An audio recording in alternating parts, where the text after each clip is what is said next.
Hello students, आज हम लोग इस वीडियो के माध्यम से कॉजेटिव वर्ब के अगले नियम को समझेंगे। जैसा कि आप जानते हैं कि कॉजेटिव वर्ब को हिंदी में प्रेरणार्थक क्रिया कहते हैं। अब यहाँ कॉजेटिव वर्ब से संबंधित कुछ वाक्यों को दिया गया है। चलिए देख लेते हैं हम लोग कि ये वाक्य क्या है। पहला है राम को पत्र लिखवाना चाहिए, दूसरा है उसे बच्चों को पढ़वाना चाहिए और तीसरा है मुझे जंगलों को कटवाना चाहिए। यानी कि अगर हम इन वाक्यों पे गौर करें तो तीनों ही वाक्यों में चाहिए का प्रयोग किया गया है। अब जैसा कि आप जानते हैं कि चाहिए एक हिंदी शब्द है और इसको अंग्रेजी में शुड कहते हैं। ऐसे चाहिए का शुड, मस्ट और आउट भी होता है, लेकिन यहाँ पे शुड ही होगा। यानी कि सेंटेंस से यह प्रतीत होता है कि काम ऐसा कोई काम है जिसे होना चाहिए और यानी कि वैसा करना क्या है, उचित है। अब देखिए यहाँ पे लिखा हुआ है इन वाक्यों में प्रेरणार्थक प्लस चाहिए का प्रयोग हुआ है।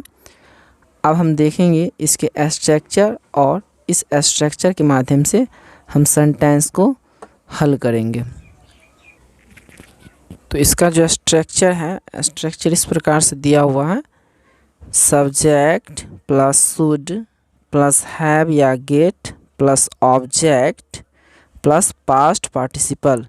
जैसा कि आप जानते हैं कि पास्ट पार्टिसिपल का मतलब वर्ब का तीसरा रूप होता है और आप बिल्कुल स्वतंत्र यहाँ पे या तो आप हैव का प्रयोग कीजिए या फिर गेट का प्रयोग कीजिए, इसके बाद ऑब्जेक्ट दीजिएगा। तो सेंटेंस यहाँ पे है राम को पत्र लिखवाना चाहिए। यहाँ पे बनाया गया है Ram should have a letter written. दूसरा है उसे बच्चों को पढ़वाना चाहिए, तो इसका यहाँ पे बनाएंगे he should have the children. और टीच का V3 अर्थात पास्ट पार्टिसिपल फॉर्म टॉट होगा TAUGST। और तीसरा सेंटेंस है, तीसरा सेंटेंस चलिए देख लेते हैं क्या है।